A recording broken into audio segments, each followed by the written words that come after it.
Who's that?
Sit with us here.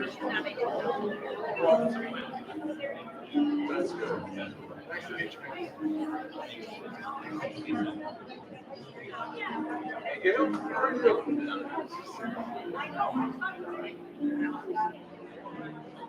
What do we have here? Oh, my sister.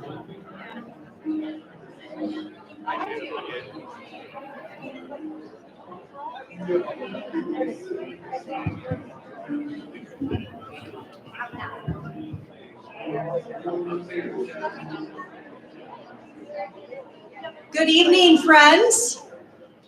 Welcome to St. Ambrose University. I'm Dr. Amy Novak and am privileged to serve here as the president of this university. And it is an honor to have you join us for the Pacem and Terris Award ceremony this evening, along with the One Among Us award ceremony. This evening, we come together to celebrate individuals whose work embodies the values of peace, justice, community, and care for our common home. Our namesake, St. Ambrose of Milan, calls us to, quote, will the good of the other, end quote. This charge compels us to not only desire what is best for others, but also to take action in their service. Ambrose reminds us that the earth was also created by God, and a profound truth of that is that we have a shared responsibility for the care of all creation. The world's major faith traditions unite around the belief that humanity is entrusted with the stewardship of creation. And Pope Francis amplified this call in his 2015 encyclical Laudato Si', where he spoke powerfully of the interconnectedness of environment, society, and our common good. He reminded us that pollution, climate change disproportionately impact the impoverished, who often live closest to polluted lands, airs, and waterways. At St. Ambrose University, we take this responsibility seriously. During many spring breaks, our students dedicated their time to joining Chad Pregracke's Living Lands and Waters team's work to help clean waterways, restore the rivers, or protect the lifeblood of our ecosystems by wrapping tree saplings for tree plantings. And weekly, Barb Arland Fye, the editor of the Catholic Messenger, educates our community about sustainable practices and the ongoing global efforts to realize the vision of Laudato Si'. Tonight, we are delighted to honor this year's awards recipients as trailblazers, one in the field of environmental social justice and another in the field of media communications. And for the first time in these awards histories, we are also spotlighting Chad, whose tireless work addresses the urgent environmental challenges of our time. May both Chad and Barb's dedication to inspire all of us to will the good of the other by actively caring for one another, our community, the earth and its resources, serve as a beacon for all of us to model. Thank you for joining us as we celebrate this vital work and recommit ourselves to building a more just, sustainable, and compassionate world. As we begin this evening's ceremonies, please join in a prayer led by Reverend Melinda Pupillo, Campus Chaplain and Director of Spiritual Development at Augustana College.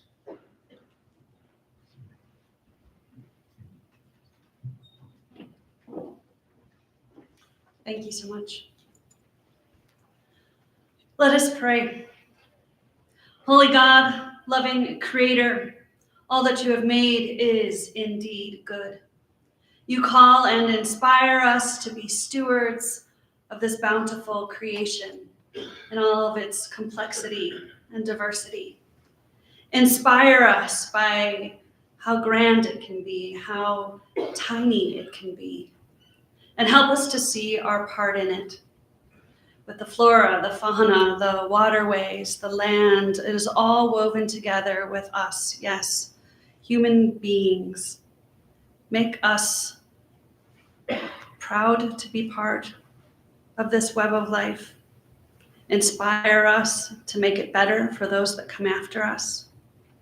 And help us to forever stand in awe that we get to be part of this beautiful world. Amen.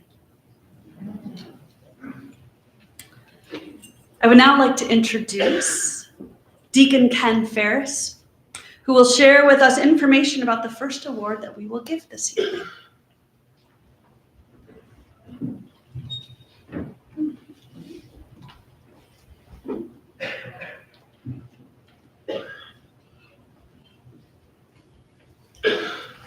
As President Novak explained, in addition to the Pacem and Terris Award this evening, it's my privilege to introduce the winner of the One Among Us Award, Barb Arland Fye. Barb is a nationally recognized award-winning journalist within Catholic press ranks, as well as the secular press. She's served as the editor of the Catholic Messenger for over 20 years, and during that time has covered many Pacem and Terris Award ceremonies. Interviewed many award recipients, including the trip when she accompanied Archbishop Zinkula to India to deliver the award to His Holiness, the 14th Dalai Lama. In addition to being a journalist, Barb also possesses a master's degree in pastoral theology from St. Ambrose University, making her contributions sound in church teaching. Her prolific writing, including articles and editorials within the sphere of Catholic social teaching, would rival in impact any member of the diocese, clergy or lay, man or woman, living or deceased. And in this year, when for the first time the Pacem and Terris Award is being given to honor the importance of environmental justice, our responsibility to care for our common home, we salute Barb's contribution to covering care for creation within our diocese, including the ongoing efforts by way of the Diocesan Laudato Si Action Plan. The local secular Franciscans refer to Barb as a friend of Francis, referencing St. Francis of Assisi for all the times she has joined the group in remembering the life of the patron saint of ecology. Thank you, Barb, for sharing your gifts and passion for justice, peace, and the integrity of creation. I'm joined now by Most Reverend Bishop Dennis Walsh, the 10th Bishop of the Diocese of Davenport, who will now present Barb with the award.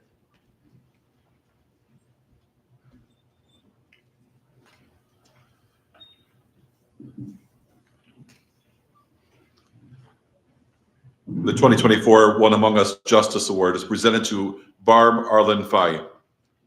For your prolific writing, including articles and editorials within the sphere of Catholic social teaching. for your contribution to covering care for creation within our diocese, for sharing your gifts and passion for justice, peace, and the integrity of creation. You model how to care for the least among us by being one among us. Given on this third day of December in Davenport, Iowa.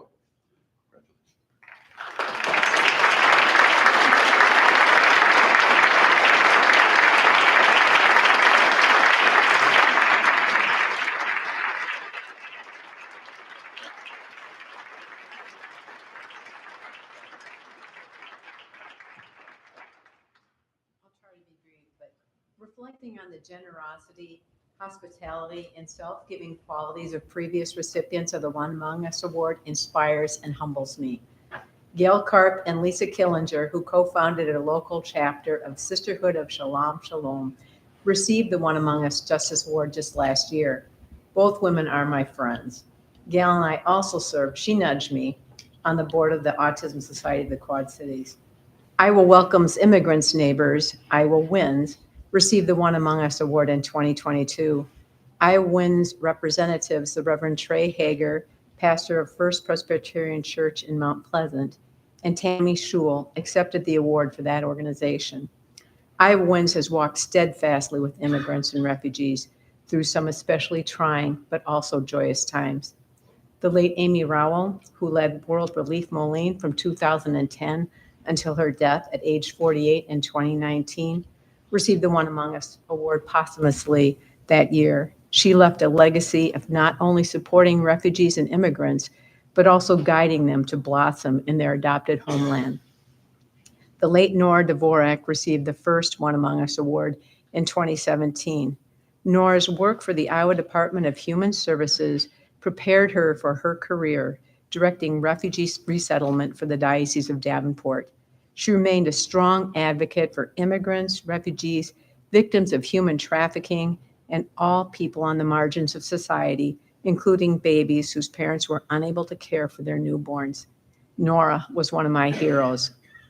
When Deacon Kent Ferris asked me to read a letter, I thought he wanted to have me proofread something for publication. It took time for the message to sink in. I never imagined that the Pacem Coalition would choose me to receive this award. I remain humbled. Now, Professor Jason Mann will share with us the history of the Pacem and Terris Award.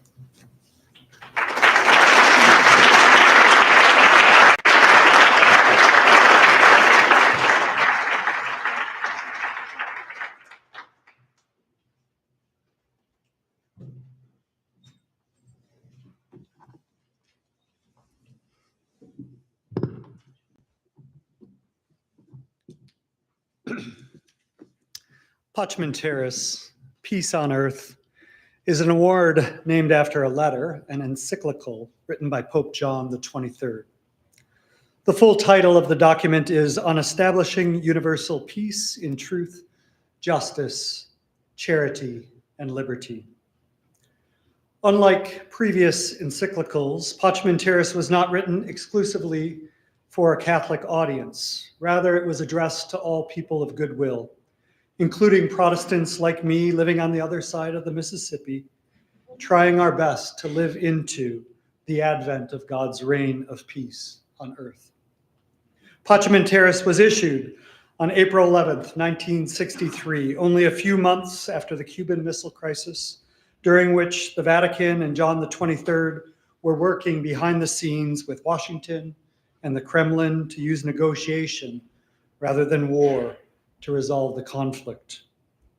A year later, Mr. Charles Towney, president of the Catholic Interracial Council, announced that an award named after the encyclical would be given to commemorate the letter and to honor the memory of Pope John the 23rd. He announced that the first recipient would be the late President Kennedy, who was assassinated a few months prior. Since then, there have been 52 additional recipients, including today's recipient. Many of these recipients have also been honored with a Nobel Peace Prize. One has been officially recognized by the Catholic Church as a saint. We lost two past recipients in 2024, Bishop Thomas Gumbleton and Father Gustavo Gutierrez. They will be missed, but their work for peace and justice and their solidarity with the poor and oppressed will continue to be remembered and followed. All 53 recipients have been champions of peace. They have, in the words of the prophet Amos, let justice roll on like a river, righteousness like a never-ending stream. They have helped us to glimpse God's peaceable kingdom. They have showed us how to live into this peace by living into truth, justice, charity, and liberty.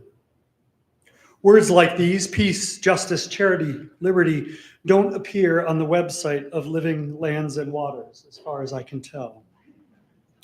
But the work of protecting, preserving, and restoring the natural environment of our nation's major rivers and their watersheds is very much the work of being in solidarity with the poor, of working for peace, of letting justice roll on like a river. 50 years after Pope John XXIII wrote Pacem Terris, Pope Francis wrote another encyclical also addressed to all people of goodwill. In Laudato Si, Pope Francis reminds us that peace with one another and peace with God depends also on our making peace with the earth, what Pope Francis calls our common home. According to Pope Francis, we have exploited and harmed a vulnerable one whom we are called to love. Our sister, the earth, quote, now cries out to us because of the harm we have inflicted on her by our irresponsible use and abuse of the goods with which God has endowed her. The violence present in our hearts is also reflected in the symptoms of sickness evident in the soil, in the water, in the air, and in all forms of life. This is why the earth herself, burdened and laid waste, is among the most abandoned and maltreated of the poor. End quote. Pope Francis also reminds us that we are called away from such violence to become peacemakers. We have the duty to protect the earth and to ensure its fruitfulness for coming generations. Becoming peacemakers and living into God's peace, quote, entails recovering and respecting the rhythms inscribed in nature by the hand of the Creator. That's Pope Francis again. Feeling the wounds of environmental degradation, as well as the hope for the restoration of all creation. This year, the Pacem Terris Award Committee will honor one who restores hope and works for peace by caring for our common home. All past recipients have let justice roll on like a river. This evening's recipient lets the river itself roll on, and with it, justice, peace, and well-being for all creation. At this time, please welcome St. Ambrose students, Katie Greer, Jack Day, Jackson Eisenbarth, and Ellie Seeberger for the litany of past recipients.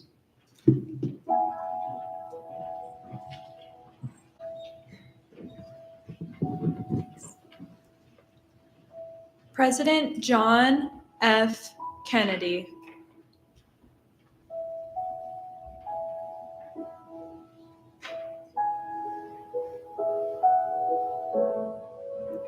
John Howard Griffin. Dr. Martin Luther King, Jr.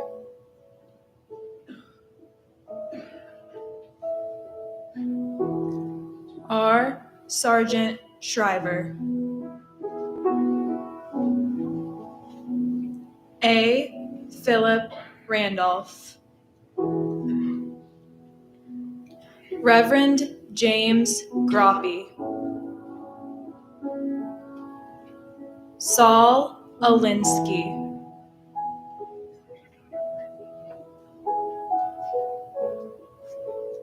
Dorothy Day.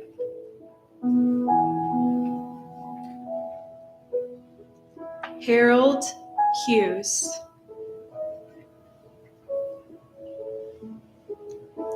Dom Helder Kamara.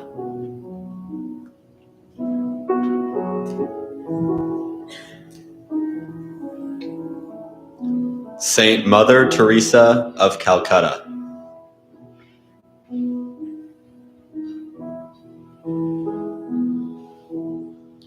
Bishop Thomas Gumbleton.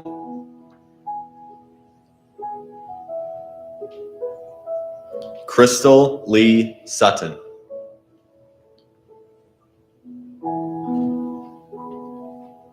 Bishop Ernest Unterkoffler. George Kennan.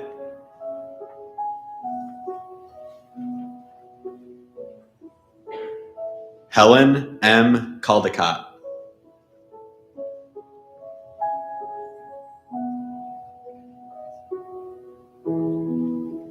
Cardinal Joseph Bernardin.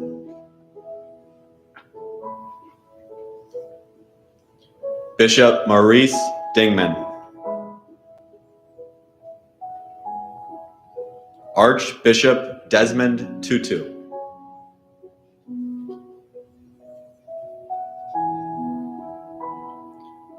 Eileen Egan.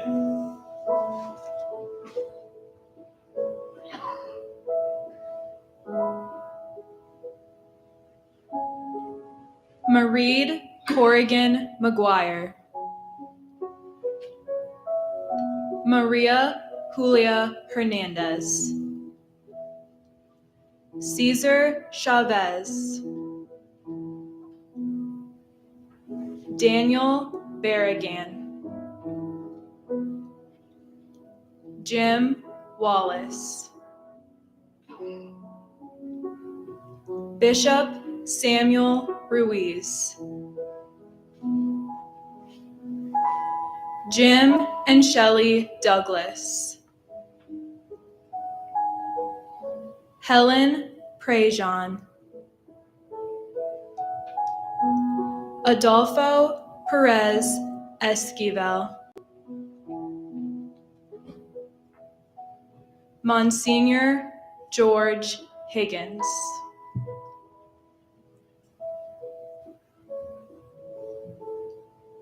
Lech Walesa.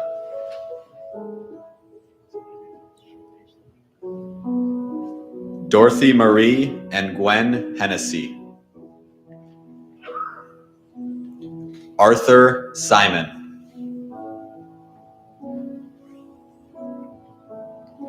Don Mosley.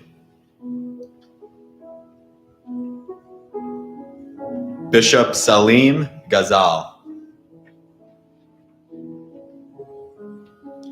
Monsignor Marvin Mottet.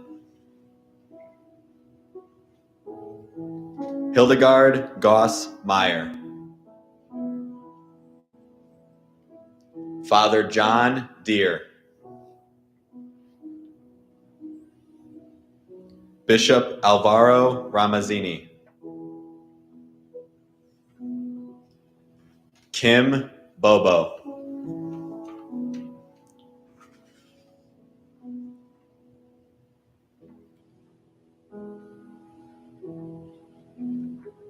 Jean Vanier. Simone Campbell. Tick Nothan. Father Gustavo Gutierrez Marino.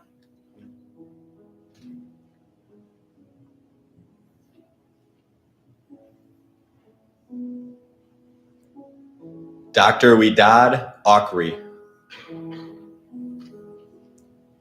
His Holiness the Dalai Lama. Bishop Munib A. Yunan. Sister Norma Pimentel. Cheryl Olitsky and Atiya Aftab.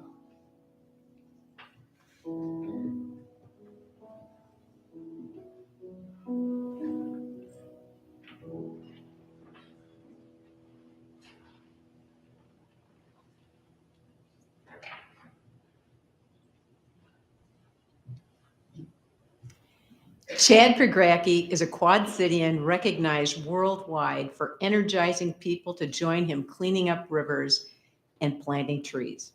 Now he is the first recipient in the 60-year history of the Pacem Terris Peace and Freedom Award to receive recognition for work on environmental justice and care for creation. Chad, who celebrates his 50th birthday tomorrow, happy birthday, Chad, grew up in East Moline along the Mississippi River. His parents' enthusiasm for the river inspired Chad's own passion, and he went to work in his teens as a shell diver, fisherman, and barge hand. He witnessed firsthand the junk that made its way into the Mississippi River and decided to take action.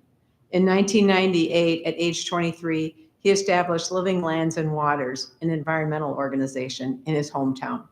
His energy, charisma, and networking skills drew others to join him. Throughout the years, he and his staff have hosted river cleanups, watershed conservation initiatives, workshops, and tree plantings, among other conservation efforts. More than 131,000 volunteers have joined them in these activities over the past 26 years, my son and me included. He has worked on 23 rivers in 22 states. There's a lot of garbage out there, he says. Since Living Lands and Waters beginning, crews and volunteers have removed 13.44 million pounds of trash from America's rivers.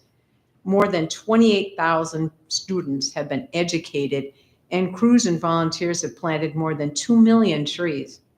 Among the volunteers are St. Ambrose students participating in alternative spring break cleanups. Chad's tree planting efforts began years ago along the Mississippi River in Burlington at the invitation of a hunting club that asked him to plant hardwoods in the same fashion as he did the river cleanups. That tree planting inspired the Million Trees Project to further Living Lands and Waters' mission to protect, preserve, and restore the natural environment of America's major rivers and watersheds. Kathy Wine of River in Action, Inc. said Chad has motivated so many volunteers and that his energy brought a lot of attention to water quality that had not been the foremost on people's minds. She said he opened eyes when he brought out a barge filled with all the things pulled out of the river. It's really true. Living Lands and Waters has also created 2 floating classrooms, one dedicated to ecology on the river and the second on river-related careers. The fleet has grown to include barges, towboats, workboats, skid steers, work trucks, a crane, and an excavator, the latter of which works great for removing cars from the river. The crew discovered 52 cars in the Ohio River in Pittsburgh and removed them in 4 days. Most of the stuff gets recycled except boats, which have to be cut up. Living Lands and Waters has also pulled millions of pounds of plastics from America's rivers. Finding a facility to process bulky, rigid plastics for recycling was a huge challenge. That reality and the discovery that 43% of all slow-growing hardwood trees were cut down for single-use wood pallets motivated Chad and his wife, Tammy Becker, to establish Green Current Solutions. The certified women-owned and managed business manufactures 100% recycled plastic pallet. Now please welcome once again Bishop Walsh, who will present the award to our 2024 Pacem Terris Award recipient.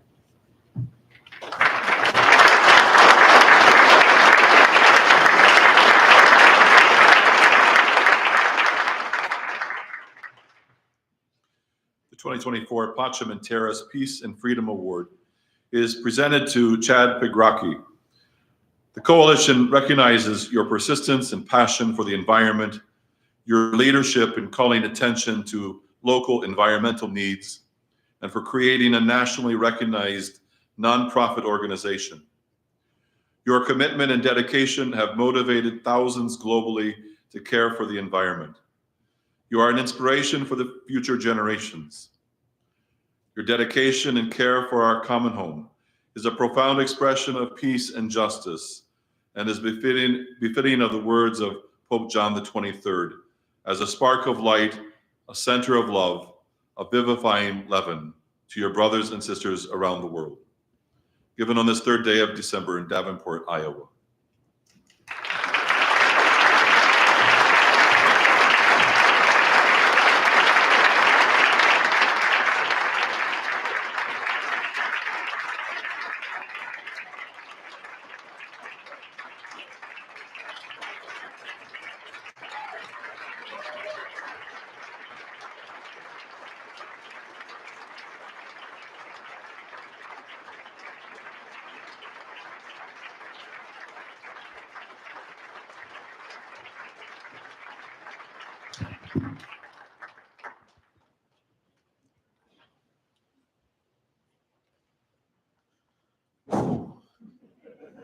Wow.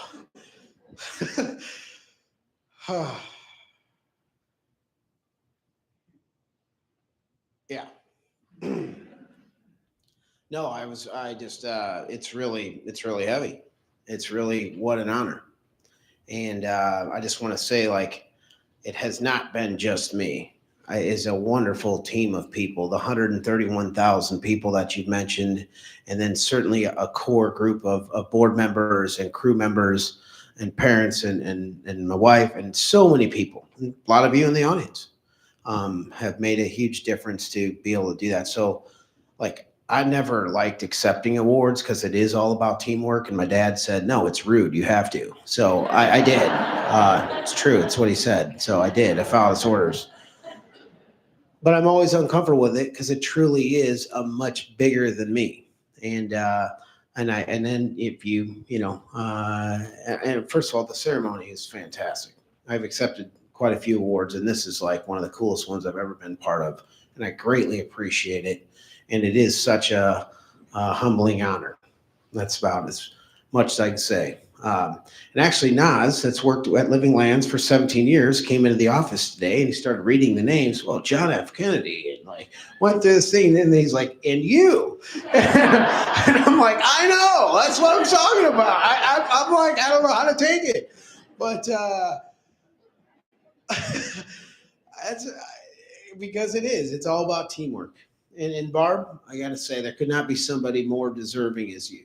I really, and I can't let, please.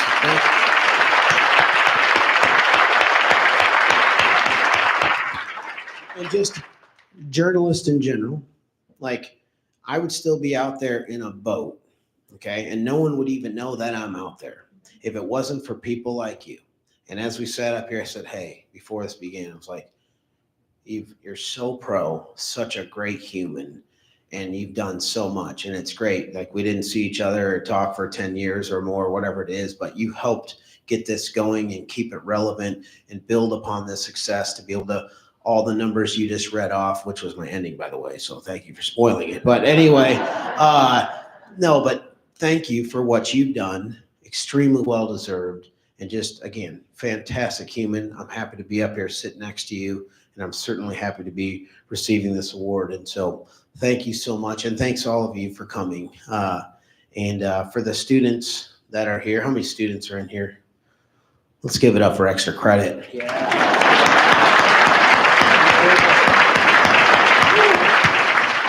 Because this is about to get boring. Well, so we're going to earn it on this one. No, I'm just kidding. I'll keep it as real as I can. But again, wonderful honor. I just can't say enough. So thank you so much. And I was asked to just tell you a little bit about how we got started and, what it's built into and where we're headed, and then certainly relate it back to everybody in the room. And that's what I intend to do. So I want to start out by just telling you where it all started, and that's here in the Quad Cities and obviously the Mississippi River. Has anybody not heard of the Mississippi River? What's cool is find me a person in the entire world that has not, because it is the most famous river in the world, and we are so lucky to have it here. And so just to kind of throw in, when I think of the Mississippi River, I think of it as like a 2,300-mile corridor for wildlife, explaining 40% of all the migratory birds used as a flyway in North America. It's over 260 species, 265 different species of fish, 185 different kinds of, well, they're leaving. No extra credit for them. Watch them. Mark them down. They're out. Focus on them. Focus. Get their badges. Get them. Got them. Watch them. Anyway, sorry. Had to do it. Any others? Anyone? Bueller? No? Okay. Anyway, so, sorry. Just try to keep it light. Gotta have we're gonna go light here. But 185 different reptiles, 80 different kinds of mussel shells. So below the surface, above the surface, it really is a 2,300-mile corridor for wildlife, right? And like I said, 40% of all the birds use the flyway. Well, it's also used as superhighway. There were 11,000 ships that came through the port of New Orleans alone. All the barges go down. 62% of all the agricultural products that are shipped out of the U.S. came through the port of New Orleans, and it keeps us viable on a world market. Plus, there's 7 national parks along its banks. It is truly, just simply an amazing place in so many ways. And fortunately, I was able to grow up right on it. My parents chose to buy a house right on the river when my dad started teaching here in the 60s, and it was like my backyard. So there are a couple shots, but so I got a unique backstory how I got into cleaning up. I grew up here in the Quad Cities when I was 15 years old. Actually, this is a super random. I typically don't say it, but I'm just going to tell you how it really started. I was driving my boat up about a mile from the house, and under the Interstate 80 bridge, I kept seeing this boat washing up on the bank, just beating up on the rocks, right? And I saw it for the 3 weeks. I told my dad, and he's like, hey, he called the numbers in, and it was reported stolen. And a convict actually escaped out of prison, got the boat, stole it, got across the river, and then left it there. And I don't know whatever happened to him, but we got the boat because we ended up buying it for $75 from the insurance company. Well, the boat had holes in it. Then my brother started commercial shell diving. So that's diving for mussel shells, and then roped me into it when I was 15. There were so many holes in the boat when he'd be on the bottom of the river diving for mussel shells, I'd have to bail that boat out all day. And that was how I got into this. So, but backing up. So I started just being a bailer and sorting out mussel shells for the first season. Then I started getting into diving against my parents' wishes. But diving is a super sketchy whole operation down there. Let me explain. You have a go-kart engine running an oilless compressor that pumps air through a garden hose down to you. You're the anchor for the boat. You're wearing anywhere from 80 to 100 pounds of lead around your waist. And, you go out there. My brother and I weren't using depth finders. We'd just pick a spot and be like, well, okay, let's see if there's something on the bottom here. We'd fire a compressor up. You put that weight belt on. You go over, you grab onto that hose, and you jump over the side. And you would have to hold on to the hose, because if you let go of that hose, you'd fall so fast to the bottom with all that lead on it, blow your eardrums out. So you descend into the blackness. And the deeper it was, the worse it was, because as you're descending down, you're also gaining momentum. You got like a 2,000-pound boat. Once you hit the bottom, then you got to slow it down. So you're getting drug across the bottom, and it's very scary, okay? And you're trying to dig in, get it settled in. Then once you get everything settled in, you got a basket around your neck, okay? And then you start feeling, you get those little yellow dish gloves on. You start feeling for mussel shells. You grab one, you put them in that basket till you get another 100 pounds around your neck, and then you send it to the top. And ultimately, you try to stay down there for like 2 to 3 hours at a time, okay? So you do that about 10 hours a day. And over this, I did that for 6 summer seasons. And just to say, this is where the real connection of the river came from. So you can't see anything down there. It's like pitch black, right? You're on the bottom. I mean, you can't see. It's like being in a cave. You could do that. You can't see anything. It's all by feel. Can't see anything, but you can hear really well. Certain days you can hear a radio at 28 foot. You can hear anything going on, but what you can hear is not just the radio. You can hear tens of thousands of fish communicating down there. Catfish sound like bullfrogs. Wah, wah, wah. In June, early July, when they're schooled up, thousands of them all around. It's eerie, right? And drum, perch, go click, click, click, click, click, click. The whole river's alive. And I feel like this river, you can't see it, but the whole thing, it's like a living life force. The current, everything, it's just all the mussel shells on the bottom. This thing is unique and really cool. What a cool perspective to have. Something that nobody would want to have, but I was getting it, and that's my first connection to it. So over 6 summer seasons, I crawled from basically Fort Madison all the way to Dubuque on the bottom. Not every inch of it, but a lot of it. And so that's where I came to know the river from the bottom up. And then, so in the daytime, my brother and I were on the bottom of the river. And at nighttime, we camp out on these islands. That's where I started to see how trashed the river had become. All the floods, or all the people over the years dumping, it went somewhere, and just started seeing some different sites, like a different side of the river. And that's actually Memphis, Tennessee. That's a backwater of the Mississippi River. Here's another fact for you. 18 million people get the daily drinking water directly out of the Mississippi River. We get it out of there. So listen, I'm not the best student. I'm not the smartest guy, but I'm seeing this going, you know what?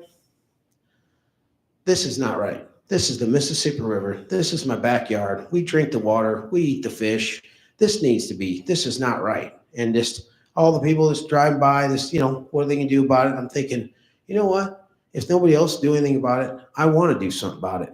So when I was 17 years old, I started calling the DNR, the EPA, didn't know who to call, how to approach them, whatever, and I got nowhere. But then I saw a NASCAR race when I was going to Heartland Community College. And I figured, you know what, if a company will sponsor a race car, why wouldn't they sponsor a river cleanup? It'd be good for the river. This is the Mississippi River. It's patriotic. It needs to be done. There's so many reasons. This is a no-brainer. Well, Alcoa's here. Alcoa starts with an A. I'll start there. Looked them up in the phone book, and I wouldn't take no for an answer. Long story short, I got in to meet a guy named Tim Wilkinson, and he was able to I got an $8,400 sponsorship from him to start out. And long story short, that was 1997. And he just said, hey, I really like what you're doing. I can see how bad it is. Want to help you out. $8,400. And I wasn't a not-for-profit. My mom just helped me write a budget up. And I just started working. Now, for you students, I'm a little older now, 50 tomorrow. Okay. I've learned a lot. What I've learned is timing is a lot. It really plays a big part. Okay. Now, the day I started cleaning up the river was the best timing I could have ever had, to the day. And what I mean by that is the day I started, after Tim gave me the money to start and everything, my parents went out of town for 2 weeks. We have our own boat launch. They have a yard. Okay. I need a staging area for all the barrels, tires, diesel drums, toilets, everything. I filled their yard. They were not stoked when they got home 2 weeks later. But here's really what helped build so much momentum so quick. I had no idea, was people just like yourselves out there saw what I was doing. They asked me who I was, and told them what it was. And then they called the newspaper and did a story, Quad City Times, and I was kind of embarrassed by it, to be honest with you. It had me with no shirt on. It was a full page. It said love affair with the river. I was very embarrassed. Okay. My friends are calling me nice pecs, pal. It's a bad deal. Okay. Well, anyway, I was just like, I was like, oh, I'm upset. My parents were like, it's a great story. And anyway, okay, they sent that out on the AP. And the next day, I'm not kidding you, CNN picked it up. Okay, they're flying in from Atlanta. Fox News is coming in from Chicago. Peter Jennings, when he ran ABC Worldwide News in New York, he's flying in. Anderson Cooper worked there. He's flying in for 3 days. And they got another crew coming from Denver. And I'm kind of like, okay, I'll pick you up at Moline International. I'll go pick some garbage up. But okay, that's what I did. And that's how it happened. And what I didn't realize at the time was, one, I would gain a little bit of credibility through those news pieces. And I would also be able to show people like what I'm talking about, the extent of it and what it is, and meaningful work and all that. And so that's kind of how it started. A couple more pictures there. A couple more. This is some of the spots we work in. We've cleaned up. And hey, this is not a doom and gloom story, by the way. This is how bad it was, but there's been a ton of progress. So just letting you know. But anyway, yeah. So go through a few more here. Okay. That was my senior picture. That went over well. Okay. And then this one here. That's what the bottom of the river looks like right there, folks. That's the best kind of description I can really give for you. But no, I'm very proud of this picture right here. That was my very first boatload. And taken to my parents' house, and super pumped. And took a long time and a lot of no's to get the one yes. And that's, I guess that's what you just keep trying. If you know you're going to set out to do something good, a lot of people tell you no, just keep trying until you get the one yes, because that's all it takes, and build on momentum. But anyway, so that's that. And then here's this. Okay. That's what it's built into. It's built into the only river cleanup operation like it in the world. And it's taken a long time to get there. A lot of people, a lot of hard work. And what's kind of cool is, just to give you an extent, we pull out so much that we just bought a barge a couple months ago that's equal to the entire size of all of those barges combined. And we just load. And for instance, like the 52 cars we pulled out of Pittsburgh, that was in 4 days. We unloaded those within 1 day, and then we went out and just got all the boats. So it's just to the extent. So, it started with one pop bottle, I guess, and has grown into something much different than that. So, but this is the inside. So, and it's great. I'm here at St. Ambrose. The thing is, you want to get it clean, that's one thing. You want to keep it clean, that's another thing. You got to mix education in there. you know? So my parents being both teachers, I was like, okay, let's do this. We first started focusing on teachers, and then we started having students out. And Mike has been here 17 years. Let's give it up for Mike right there, folks. Right there, main educator, the man. I like how he turns around. Yes.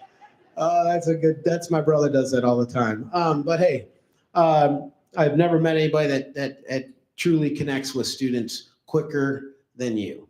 And you've done an amazing job and been an amazing inspiration to all those students. I think you've had 11,000 students out to our classroom here, and you've been a driving force and continue to be. And thank you for that, because that's what's keeping it clean. Getting it clean is not the easy part, but making the change is a huge part. So, and then that's part of the 52 cars are kind of relics there. Here we go. Okay. And here we go. Play a quick video. My name is Chad Pregracke, and since 1997, I've been on a mission to clean up America's rivers. And as we know, the world's oceans are becoming completely filled with trash. And 90% of all the garbage in our oceans came out of rivers. That mission became Living Lands and Waters, an organization dedicated to cleaning up America's rivers. And when I say cleaning it up, I mean exactly this. Removing thousands of barrels, thousands of tires, thousands of appliances, not just boatloads anymore, but barge loads. Living Lands and Waters is the only river cleanup operation like it in the world. And we worked on 24 rivers in 21 states. Not only do we remove it, but we also sort it out for proper recycling and disposal. We're a small crew of 10 people working on a massive problem. But good news, we've been able to work side by side with over 100,000 volunteers to reach our goal of removing 10 million pounds of trash. But we still need your help. The rivers need your help, and the oceans need your help. Last year, for every $20 donated, we were able to remove 7 pounds of garbage. Help us reach our goal of removing over 1 million pounds in 1 year.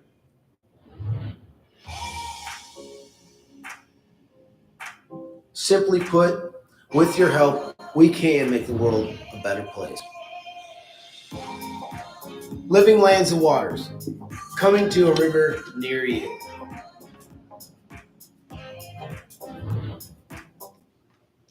So that gives you a better idea of the extent.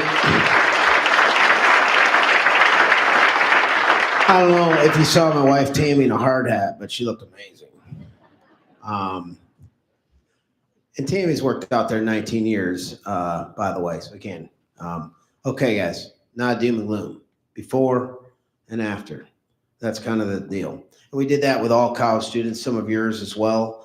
And alternative spring break, we've had over 100 different universities and colleges come out, and it's just truly been, it's so uplifting. I mean, the vibe out there is honestly, it's uplifting for the crew that's out there all year long. It's one of the best parts of our year. It's just like working side by side with students with great energy, thinking bigger than themselves, and there to make a difference. And so inviting all of you to please come. It's in March, and it's awesome. It's in Memphis, and we just had a DJ boat, and it's legit, and it's awesome. So please come.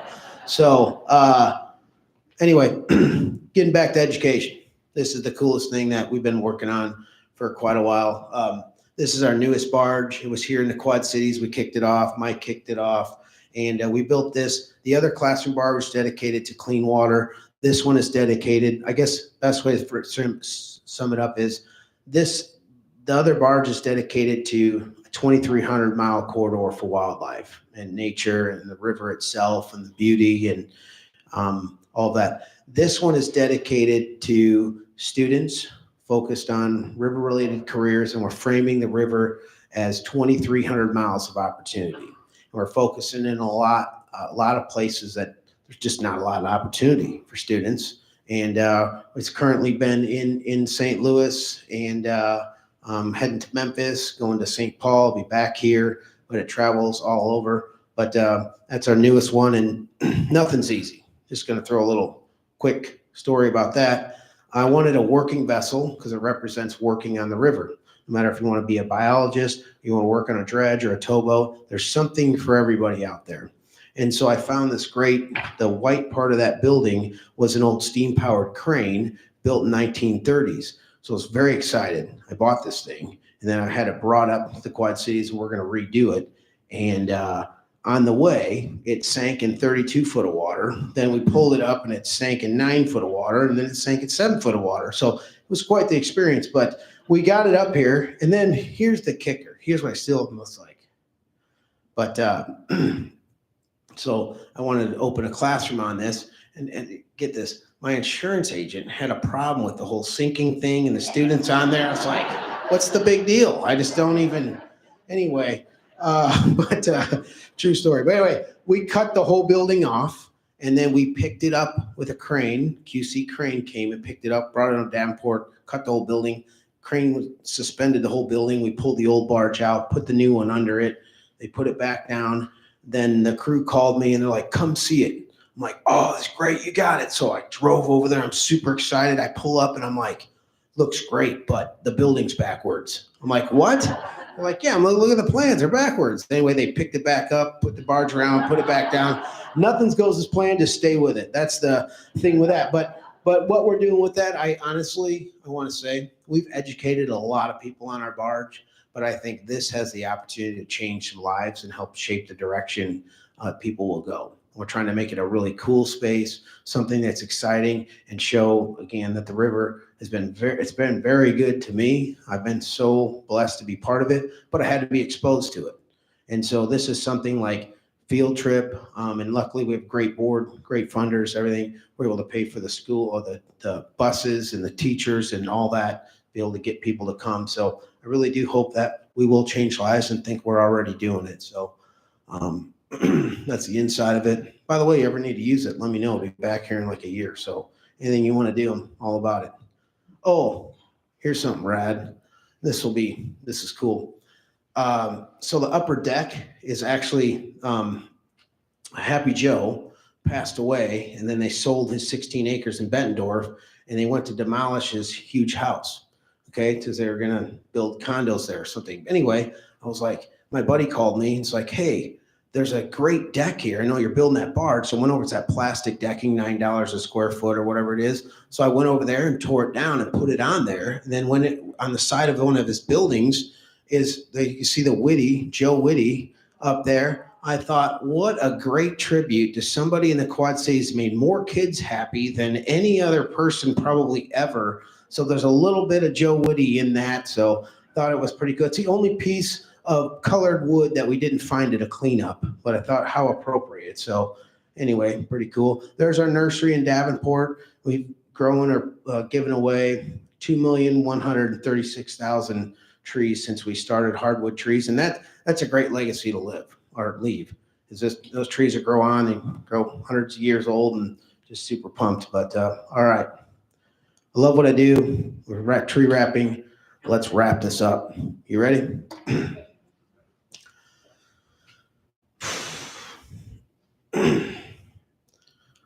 All these folks probably had more just elegant things to say and philosophical and all that. I just want to say, one, how lucky I am to be able to do what I really like to do, and be able to be creative with it and work with a great team, and it's just awesome stuff. Do great things for the earth, do great things for the environment, but it is what you make it.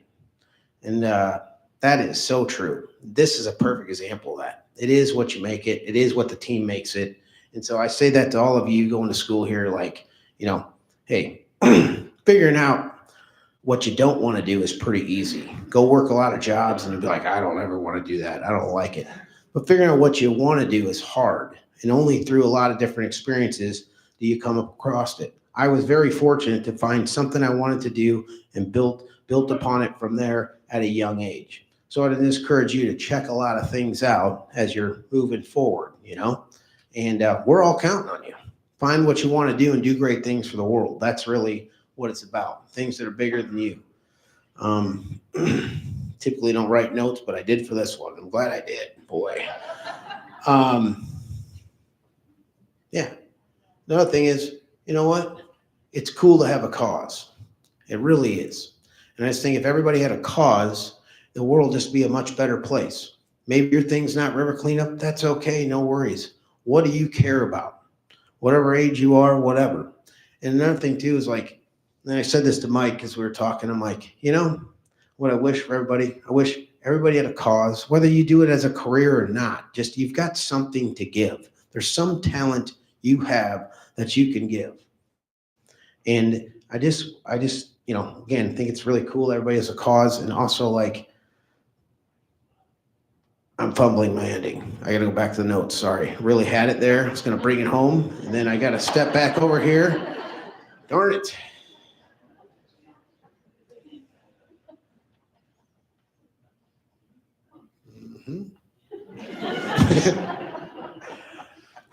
I was getting too heavy and preachy, but I love it. Yep. Blew that one.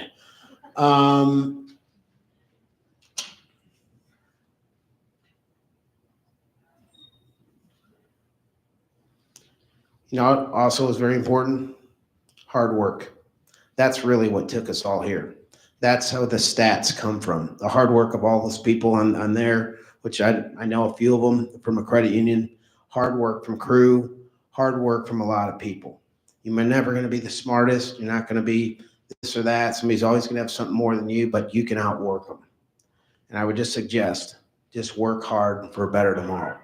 That's really the best advice I can give. Now I'm getting like teary and I don't know why, but I'm going to stop talking. But I do very much, very, very much, if you got some questions, happy to answer, but I very much appreciate the honor. And until I got here, I didn't realize just what a great honor with a bunch of great people. And just, I could not be more humbled about it. And again, so just thank you so much for the night and thank you all for coming. And I'm happy to open up for questions if there is any. And just somebody asked one, so I don't feel like it was like weird. And then you're like, no, you're done. Get off. Anyway, right there. Thank you.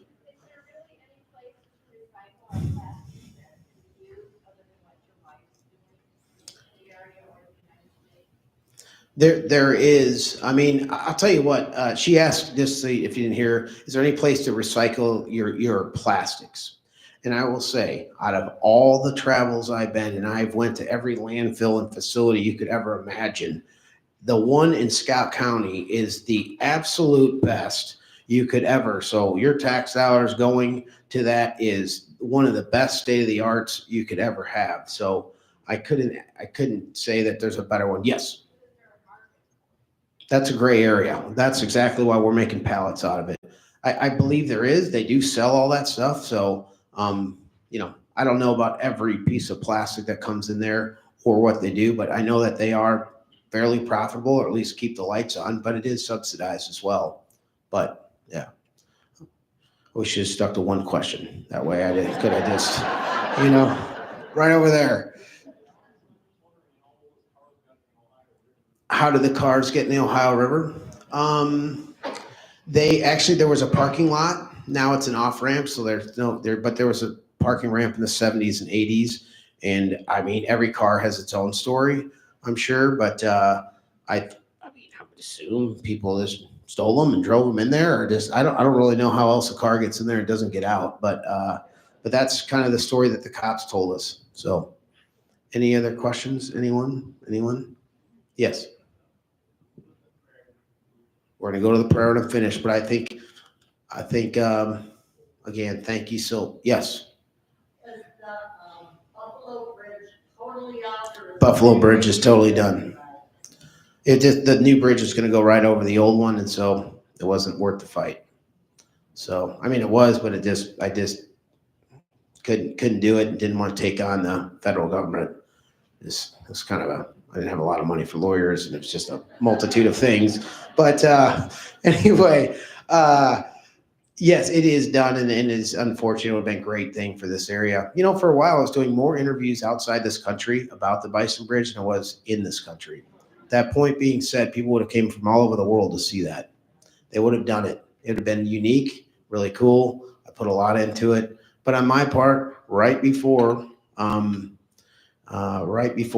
sort of ended in this meeting, our whole team, we had 7 people working on it. It was put a lot into it. Did a lot of traveling, a lot of stuff. We just said, what else could we have done differently? And there wasn't anything we could have done differently. So on our end, we had it all together. And if it would have happened, we would have been making it. And I want to thank Mark on our board for being super supportive and letting us just at least have a shot at to make a national park here. But didn't happen, and that's okay. Sometimes things just don't happen, and you just got to just keep rolling. But again, thank you so much for this. Okay, there you are. It's about my size. Yeah. Is the Mississippi River clean? Wow, way to throw a softball at me. As far as garbage in a lot of places, I will honestly say it is. And that's really what the focus for us has been. And what's great is it's not just me noticing it. It is the commercial fishermen, the towboat captains, the bird watchers. So many people, thousands of people said, what a difference that you've made. I say you as in we have made. And so I'm happy to be honestly just a small part of that. But I do think that one is just look at how much riverfront development has been happening, and there's a lot more parks along it. Just the river is not the back door as it once was, where people just threw stuff. It's more the front door. And it's really cool to see that change and be, again, a small part of that. But on that note, thank you guys so much.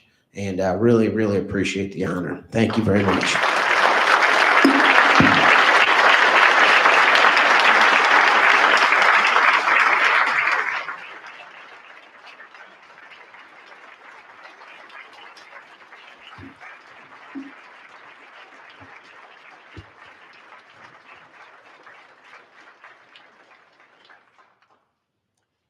Every act of creation is a gift from God. In Laudato Si, chapter 12, it is written, St. Francis invites us to see nature as a magnificent book in which God speaks to us and grants us a glimpse of infinite beauty and goodness. Let us take a moment to reflect and pray as I read the World Environment Day prayer from the Catholic Health Association of the United States. We pray. Originator of all creation, you made a world full of beauty, an infinite expression of your glory and love for all. Let us not forget the gift we have been given, that we may continue to act as guardians and stewards of all your creation. Fill us with awe and wonder today and each day as we behold your infinite creativity.